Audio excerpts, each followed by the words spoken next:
สวัสดีทุกคนหลังจากเป้ห่างเหินการถ่ายทำมาโดนเนาะแล้วมื้อนี้เป้กะสิพาทุกคนไปเล่นเมืองกาญอีกเนาะเพราะว่ามาเธอแล้วเนี่ยนะฝนตกบ่ทันได้ไปเลาะใส่หลายซ้ำเดี๋ยวสิพาไปใหม่ตอนนี้หันหากะลงโยนเนาะจากดอนเมืองตอน5 โมงครึ่งแต่ตอนนี้หัน6 โมงครึ่งแล้วเนาะยังบ่ฮอดใส่เถื่อเพราะว่ารถหันมันติดโมงเขาเจ้าเลิกการเนาะ คือว่ารถคนหลายกระดอกกระเดียเนาะอยู่ในเมืองหั้นนะแบบคนหลายแฮงแล้วก็รถหลายแฮง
มาเจอรถติดอีกแล้วเนาะบัดนี้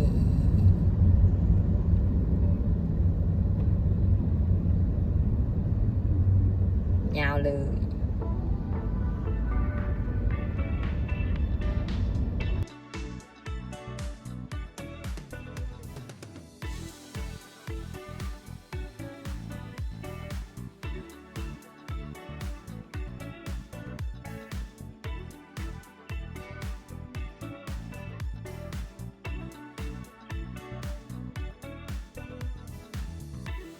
มื่อนี้เป๊สิพาทุกคนไปเล่นท้องผาภูมิเนาะแต่ว่าในระหว่างทางนี่เป๊กับสิพาทุกคนแวะกินข้าวก่อนเนาะ Rain Forest เนาะอยู่ที่จังหวัดกาญจนบุรีเดี๋ยวเราเข้าไปเบิ่งทางในกันเลยเนาะทุกคน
จากที่ไปร้านคาเฟ่อยู่กาญจนบุรีเนาะบรรยากาศทางในร้านธนากะเขาเจ้าสิตกแต่งด้วย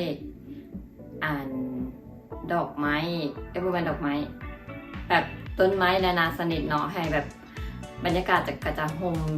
ลื่นเอียงสิฮะนะจะเย็นดีเนาะทางนอกแล้วก็ทางในร้านเนาะส่วนว่าแนะนำเมนูก็แนะนำเมนูน้ำช็อกโกแลตปั่นแหละไปกินไปคิดว่าแซ่บเนาะช็อกโกแลตมันบ่หวานหลายนะวิปครีมก็ดีแล้วตอนนี้เขาก็อิ่มข้าวอิ่มน้ำกันแล้วเนาะเดี๋ยวเขาจะเดินทางกันต่อเลยไปเลยเนาะท้องผาภูมิตอนนี้เขาก็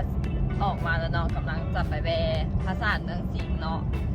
เดี๋ยวจะถ่ายบรรยากาศของปราสาทนั้นมาให้ทุกคนเบิ่งเด้อตอนนี้เป๊กกำมาฮอดทางเข้าอุทยานประวัติศาสตร์เมืองสิงห์กันแล้วเนาะเดี๋ยวเป๊กจะพาทุกคนไปเบิ่งทางไหนกันเนาะว่าสิเป็นจังไดไปเบิ่งกันเลย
ปราสาทเมืองสิงห์เนาะที่ว่าไปหันคล้ายๆ คือแบบ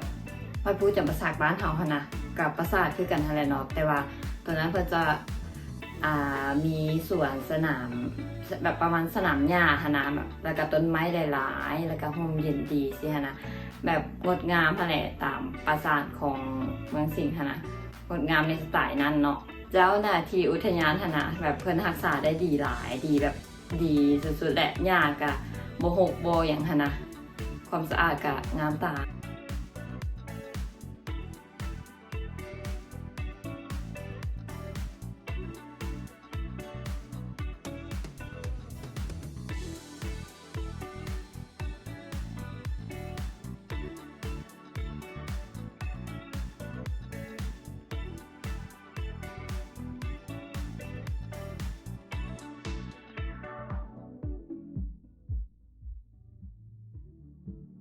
ตอนนี้เป๊กก็พาทุกคนมาที่สถานีรถไฟคำกระเซเนาะจังหวัดกาญจนบุรีซึ่งมันมีเส้นทางสายรถไฟมรณะเนาะคนเอิ้นกันหนนะเดี๋ยวจะเป็นจังใดเป๊กจะพาทุกคนไปเบิ่งเด้อ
สถานีรถไฟทำกระแส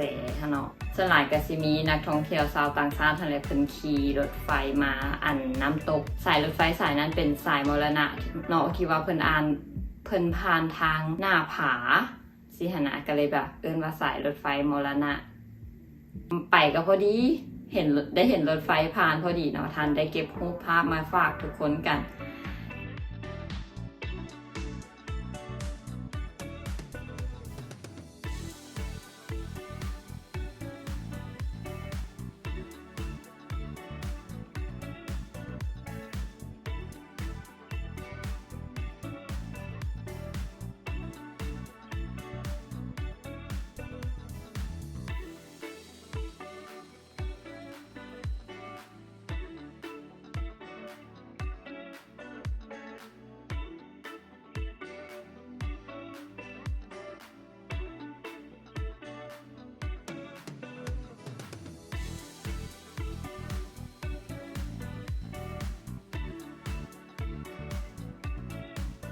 ตอนนี้เป๊กก็อยู่ที่น้ำตกไซโยกน้อยเนาะแล้วมันก็จะมีสถานีรถไฟเนาะสถานีรถไฟนั่นจะเป็นสถานีเดียวกันกับสถานีตัวทำกระแสเนาะที่ว่าเฮาไปมาเมื่อกี้นี้เดี๋ยวเป๊กจะพาทุกคนไปชมบรรยากาศทางในนี่เลยเนาะว่าจะเป็นจังไดไปเบิ่งกันเลย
น้ำตกไซโยกน้อยเนาะไปเบิ่งบรรยากาศทางในโฮมเย็นดีเนาะน้ำตกก็ใส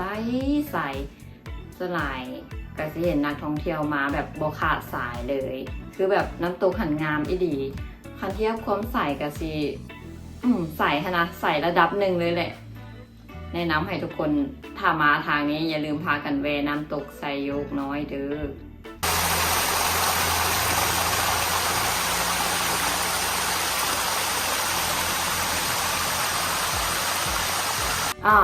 แล้วก็อย่าลืมกินโรตีบักพร้าวอ่อนเนาะซิมแล้วแซ่บ